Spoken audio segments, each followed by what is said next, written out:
Hello and welcome to Critical Idiots. Today it's Yeezy season, baby. Just the two of us. Just the two of us, yes. Anyway, We can make it if we try, dude. Don't tell the others. yeah.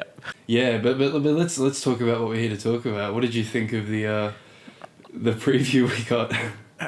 Look, I have so many mixed feelings about it. I'm not going to say that it's bad, but I'm not going to say it was fantastic either. It didn't blow my mind as much as I like. Actually, no, I take that back. It's a bit of a spectacle. It is a massive spectacle, and yeah, it looks really wowy, and the music was generally just a vibe as hell. But also, I feel a lot of it felt unfinished. But there were some really bright spots in the album, but they were just few and far between. Like there were several songs that I was really into, and I was like, dude, this is a classic. And then as we got closer to the end of the album, I was looking for it to become, bigger picture and kind of tie all together as a narrative. And not to say I actually quite liked the last song. It's probably I can see a lot of people disliking it, but it was weird that Jay-Z was the most exciting part of a Kanye album. Yeah, now that you mention it. I don't know how I feel about that. Yeah, I mean, I loved the Jay-Z song, but yeah, I'm not here for Jay-Z. Look, for me, it just feels unfinished. I feel like there is a really good album in there somewhere. Yeah, but I don't think we heard that tonight. If everything was honed in a lot more, and an idea was fully realized, I think it could have been there. But yeah, like I said, I guess we'll have to wait for the actual album. We just saw the live stream, as you can tell. Is this the new Kanye? I saw a few. I haven't really delved into the reception of the album too much yet, but I saw some comments. People were being dramatic, dude. They were like, "Ye's over, the magic's gone, end of an era." Yeah, people are fucking upset, dude. Really? Yeah, I mean, as I said, I only just skimmed some, but from what I saw, yeah. I disagree with that wholeheartedly. I don't think that the magic is over at all. But, I feel like, with some tweaking and restructuring and stuff like that, this could be a fantastic album. Well, yeah, that's the thing is I don't think this is the album we're getting at all. And I'd be very surprised if there aren't major changes. I don't think Rick Rubin has been involved in the album in the last week. And I understand that he's just come on like today before the listening party. And people are already blaming him for scrapping like 6 songs and that the listening party was too short. And, we want 24 songs. And but hopefully Rick Rubin works his magic. Actually, now you just mentioned it, the listening party was pretty short. And at the end there, Kanye is looking at the crowd. And it's just a back shot of him. Don't say back shot, Daniel. Yeah, there's a shot of him from the back looking up into the crowd. And at that moment, I felt like he was thinking to himself, I just took all your money. I was hopeful. I was saying to you, I was hopeful that we were getting the album this afternoon, and now I would bet against that, definitely. And I don't think I want the album we got today. I want him to refine it a bit, and there were no like bops or the drums were. Well, yeah, now that you mention it, it's lacking in drums a lot. Say this is what we heard was an unfinished album, and inferring that it will be finished. Do you think that the sonics were promising? Yes, absolutely. And even as it is right now, I still think that this album is better than a lot of rappers' recent works, to be honest. I think even with this, being unfinished, it sounds better than other rappers. It sounds better than other albums that I've listened to in the past, 5 years or something? Yeah. So, yeah, all I'm going to say is that it definitely shows promise, and I'm excited. And actually, no, I'm not excited. I'm hopeful that there is a refining sort of phase. When I saw him walk out with, all red, I was like, my beautiful dark twisted fantasy 2, dude. We're eating today. Well, actually, speaking of which, did you hear the guy at the end of Jay-Z's song? Yeah. Did you hear the guy shout at the end, "Watch the throne too"? Yeah. That was. I love that guy. Whoever that guy is a legend. I was like, Dad. But yeah. Yeah. So what? So let's go through your notes here. All right. So there's I feel like the whole album is a bit of mix of both. It's a bit of bangers, a bit of Jesus talk. So I feel like it's a healthy mix compared to what Jesus is King was. Yeah, Jesus is here to stay, but it's definitely not the concept of the album this time. Yeah, it's the concept was songs, much less the album. But it's evident that God and religion is still a huge part of Kanye's life. Yeah, and no disrespect to him. I mean, I'm religious myself, so I get it. There was out of all the features on this thing, Pusha T, Playboi Carti, Thugger, Travis Scott. I think it's Don Toliver, and I also think there's Roddy Ricch somewhere in the mix there. Mm-hmm. Obviously Pop Smoke. That's all I could get, as well as Jay-Z. Yeah. But the track that Pusha T is featured on, I feel like his vocals and a lot of the vocals around here are mixed sort of horribly. Yeah, like I when we were watching the first track, before I was like, no, I can't do this. You were saying to me, you were like, is he doing the vocals live? And I was like, yeah, it sounds like it, hey. And then he walks out all red, looking sick, but no mic. Like that's just the recording. Yeah, and it's just like I said, needs refining. All of it needs refining. But yeah, this album was continuously from start to finish was like such a roller coaster of this is fucking great.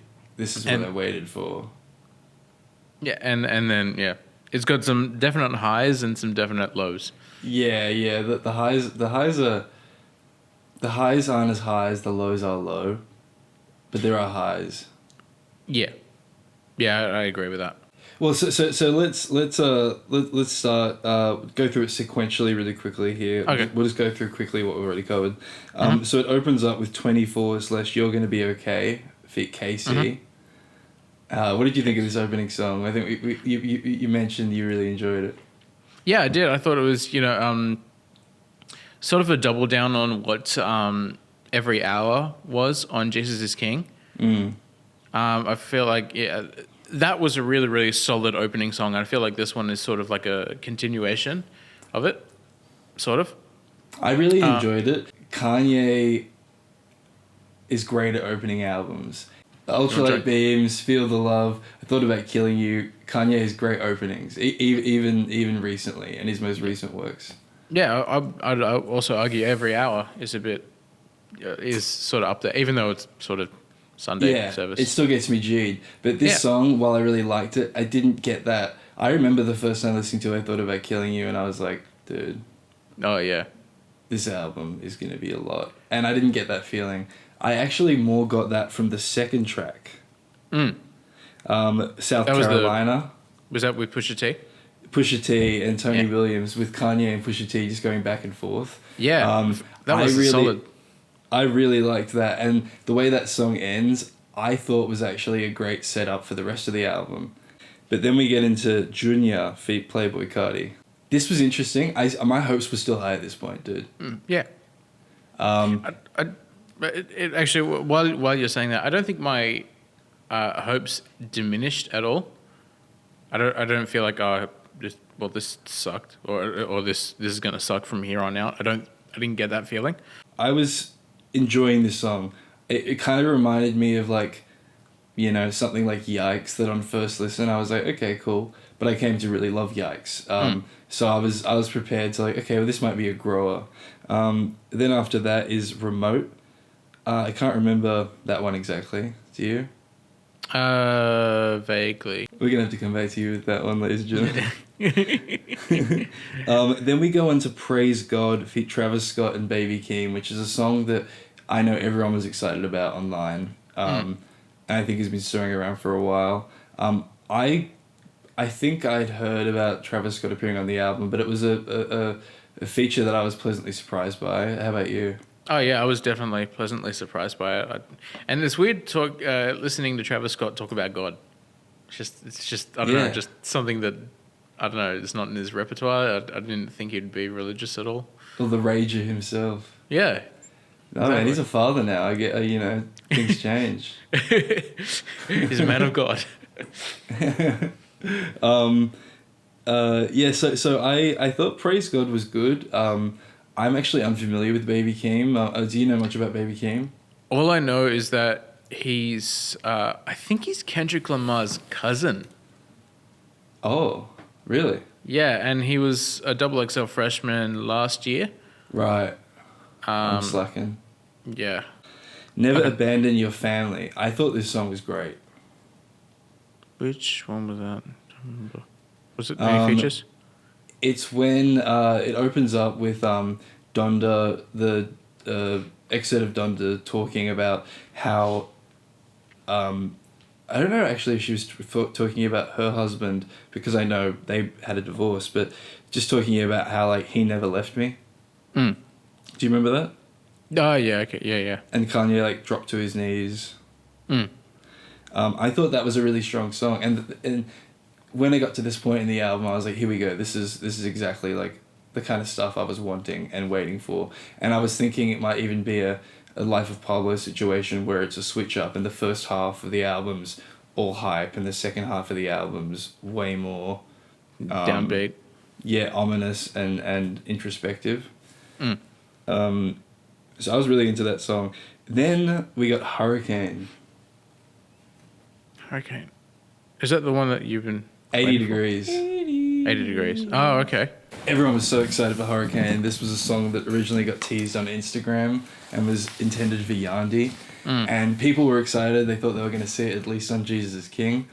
And we didn't get it, obviously. And then people were ecstatic to see it on the whiteboard in the, leading up to Donda and still being a track that survived all these scrapped albums. And again, I haven't delved too far, but people are upset that the vocal effects have ruined the song. Oh, is that the one where Kanye sounds like GLaDOS from Portal? Kinda, yeah. Yeah, that was weird. Didn't like And his verse at the end, at least the start of it, was really strange. it. Oh, okay. But It's hard to remember. It just happened like a minute ago and it's still hard to remember. that takes us to Moon, which is almost a kind of interlude or a part 2 of Hurricane. And it's a kind of reinterpretation of the melody with different lyrics, I'm pretty sure. Again, we've only heard this once, but I thought that was really nice. Do you remember with the spaceman, Oh, yeah. the astronaut? That song. Do you feel like it's an astronaut in the ocean? Sorry. But what did you think of that track?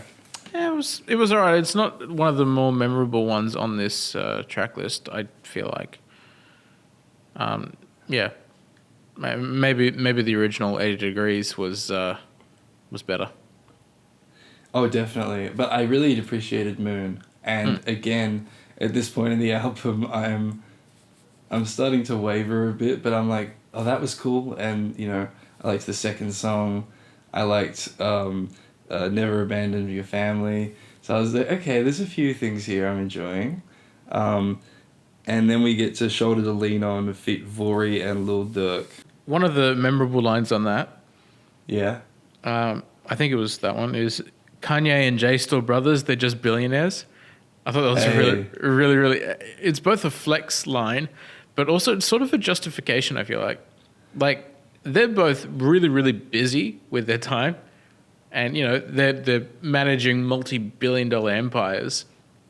So I feel like, if you don't see them together as much, it's no big deal. Like, chill. After Shoulder to Lean On, we have Pure Souls feat. Roddy Ricch. I knew it was Roddy Ricch. Knew it. Just. So I don't remember this as well either. So can you fill us in a bit here? One of the songs on here, I don't remember which one it was. It sounded like it was a porn sample. I'm not sure exactly what you're referring to, but that doesn't surprise me. That's very Kanye. It was just very, very peculiar. It was like a distorted sort of, that meme where you sort of click on something and then the porn music, the porn sounds play. It's like, oh god damn it, I just got gypped again. Yeah. It sounded like that, except like with some sort of vocal distortion on it. Yeah, right. And I was just like, that's interesting. Where were we up to again? Roddy Ricch. I think it's Charles. New Again. New Again. New Again. Do you remember that track? Not really. We'll skip it. We Made It feat Pop Smoke. First thing, his vocals sound like there's a audio of a different instrumental underneath it. That was very peculiar, but it sounded like a drill song. I feel like the piano riff that was on this could have been an excellent drill song. And I thought, oh shit, Kanye's going drill. What? Yeah, it's pleasant, but also sort of underwhelming. Like I said, I wanted this to be a big trap drill banger, and it was just a piano melody. And it was just like, oh, come on, develop it a little bit more. And that's the thing, it didn't go anywhere. Yeah, I was like, dude, this is going to drop so hard. And I guess that goes back to what we were saying about this album generally just lacking some really heavy percussion. Yeah, and it needs it. It desperately needs it. And I hope to God, I hope to Yandi that... to Yeezus, that he adds some sort of fucking insane drums. I Know God Breathed on This feat Vori. Now, this is one, I don't know if you heard the snippet, but I was a naughty boy and I listened to the snippet even though I told myself I wasn't going to. How dare you? And I was very, very keen because if you follow the Kanye tracker, you would have heard a snippet of this from, I think it was the Jesus King sessions. But it was the same lyrics, but just to that kick drum, if that's even what it was. And I was really excited to hear the song fleshed out, and I did enjoy that song. Then No Child Left Behind feat Vori again. Oh yeah, Vori's fucking he's probably the spotlight. Is he one of the newcomers that Kanye puts on? You know, like 070 Shake or Paul McCartney? No, I think he's like 70 or some shit, dude. Oh shit, really? No. Good. Yeah. I was excited for this song just based on the title alone when I heard about it from the whiteboard, but yeah, it wasn't amazing from memory. But we got one more song here. Yep. And that is of course the last song on the album, Go to Jail, which also straight off the bat, I didn't expect this to be the last song, although it works as a last song. You're right. It is sort of underwhelming, from the first sort of listen. But yeah, I'm going to chalk it up to me being hopeful again. That being said, I do like Jay's verse, and I do like Kanye's sort of hook. I thought this song was really fun. Also one of the issues is I don't feel like a lot of this material, aside from the skits, I guess skits in air quotes, sort of relate to Donda. But it felt like half the songs felt like a mixtape that didn't belong on a concept piece on LP 10. Yeah, absolutely right. Like, it's arguable that up until Jesus is King, that Ye had maybe next to Kendrick, the best hit rate in the game. Oh yeah. He had the best, what's the word I'm looking for here? Track record. Yeah. Like, he hadn't missed. Yeah. And if you thought he missed, 10 years later you're like, oh no, he didn't. We just didn't get it yet. What does it talk about? So how do you see? What's the next step for Ye? What do you want to see Ye do now? I've said it multiple times already. I just really want him to refine it, sort of hone in, sort of those, thematic ideas, and add a fucking drum beat to shit. Jesus Christ. Fucking, I want bangers on bangers on bangers, and I mean we're on the cusp of getting some intense fucking bangers, and it's not developing, and it's very frustrating. See, I want every song to make me cry and change my life, but That's setting an expectation. I just want fucking late registration is what I want. Yeah, late registration 2.0. All right. But yeah, I dude, people were talking about late registration meets 808s meets Yeezys, and I was like, dude, this is gonna be sick. But Well, who was it? Kevin Durant, or what's his teammate? I forgot his name. But he was just posting like, "This is the best shit ever. This is the best." And I'm like, "You're a fucking liar." But here's the thing: when he heard it, I believe it was probably the similar kind of track list, and I'm totally just theorizing here, but a similar track list to what we saw when he was showing it to Tyler, because it was around the same time. So it would have been a much more concise album, and I think he's added a lot of tracks since then. So what they heard might have actually been a more cohesive piece, perhaps. Well, let's hope that cohesive piece is what we get on the album and not what we heard in the live stream. Yeah, I would love Kanye just to take some time, get some feedback, and kind of just sit with the songs for a bit and see what sticks. And I don't want him to scrap the album. No, I don't think he will. I don't think he will. Well, you never know. But I don't want him to scrap it. I just want him to work his magic, which I know he still has. That's fair enough. Oh, well, thank you for tuning in. We hope you enjoyed the video. We hope you enjoyed the album. It seems many didn't, but we hope you did, and we hope that you're happy and you're going to sleep tonight with an awesome Kanye album that you're excited about. But we'll see. Yeah, we'll see. Yeah, thank you guys so much for watching. Be sure to like, share, subscribe, all that jazz. And yeah.